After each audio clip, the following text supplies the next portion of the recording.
পরিযায়ী শ্রমিকদের রাজ্যে ফেরাতে উদ্যোগী বাংলার নতুন সরকার। বহরমপুরে দাঁড়িয়ে পরিযায়ীদের জন্য রোডম্যাপ ঠিক করে দিলেন মুখ্যমন্ত্রী শুভেন্দু অধিকারী। মুখ্যমন্ত্রীর বার্তায় আশার আলো দেখছেন পরিযায়ীরা।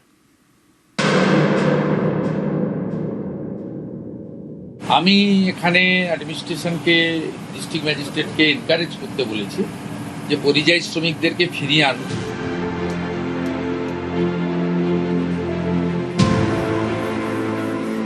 ঘর সামলাতে ঘর ছেড়েছেন, পরিবার পরিজন ছেড়ে রয়েছেন বহু দূরে। কেউ গিয়েছেন ভিন রাজ্যে, কেউ আবার কাজের খোঁজে পাড়ি দিয়েছেন ভিন দেশে। পরিবর্তনের বাংলায় এবার পরিযায়ীদের ঘরে ফেরানোর উদ্যোগ।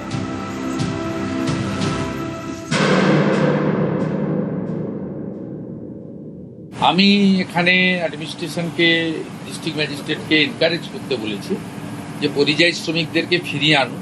বিকশিত ভারত জি রামজির 100 দিনের কাজ এবং অন্যান্য যে সোশ্যাল বেনিফিটগুলো রয়েছে তার সঙ্গে আয়ুষ্মান ভারতের 5 লাখ টাকা পর্যন্ত ফ্রি চিকিৎসা, এর সঙ্গে নির্মাণ কর্মী থেকে শুরু করে বিড়ি শ্রমিকদের জন্য ভারত সরকার, পশ্চিমবঙ্গ সরকারের লেবার ডিপার্টমেন্টের যে প্রজেক্ট, বিভিন্ন স্কিম থেকে পিএম কিষাণ সম্মান নিধি বলুন, কৃষক বন্ধু বলুন, অন্নপূর্ণা যোজনা বলুন, বার্ধক্য ভাতাও 500 টাকা বাড়ানো হচ্ছে।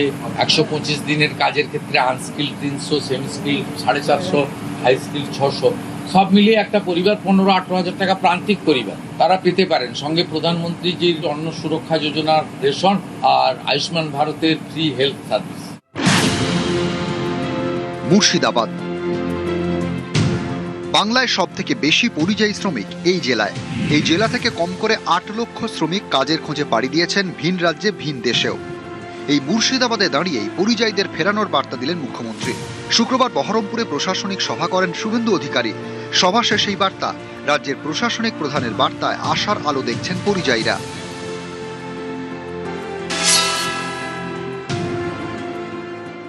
এই কাজটা যদি হয় তো অবশ্যই আমাদের ভালো হবে। অন্নপূর্ণা ভাণ্ডার এবং 125 দিনের কাজ যেটা, সেটা যদি আমরা বাড়িতে থেকে পাই তো আমাদেরকে ভিন রাজ্যে মানে দূরপাল্লায় রাজ্যে কাজে যেতে হবে না। তাহলে চিন্তা করতে হবে না পরিবারকে, ভাইকে, বোনকে, বাবাকে, ওরকম মানে নো টেনশনেই বাড়িতে থাকতে পারবে। অন্নপূর্ণা ভাণ্ডার, তারপরে আমাদের জন্য 125 দিনের কাজ, তারপরে যুবশক্তি প্রকল্প, এই সমস্ত প্রকল্পগুলো যদি এখানে যেমন দিচ্ছে, তারপরে যেমন শিল্প তৈরির আশ্বাস দিয়েছে, যদি এই রাজ্যে শিল্প হয় পশ্চিমবঙ্গে তাহলে আমাদেরকে ভিন রাজ্যে যেতে হবে না। সেখানে যদি 125 দিনের কাজ হয়, শ্রমিকরা আমার মনে হয় যে অনেকেই বাইরে যেতে চাইবে না। তারপরে যদি ফ্যামিলির একটা অ্যালোকেশন থাকে, অন্নপূর্ণা ভাণ্ডার মোটামুটি প্রায় প্রত্যেকটা পরিযায়ী শ্রমিক পরিবার পাই, তাহলে সবাই চাইবে যে রাজ্য থেকে রাজ্যেই কাজ করতে। আমি এখানে অ্যাডমিনিস্ট্রেশনকে, ডিস্ট্রিক্ট ম্যাজিস্ট্রেটকে এনকারেজ করতে বলেছি যে পরিযায়ী শ্রমিকদেরকে ফিরিয়ে আনুন। মুর্শিদাবাদ থেকে প্রণব বন্দ্যোপাধ্যায় এবং রাকিবুল ইসলাম, নিউজ 18 বাংলা।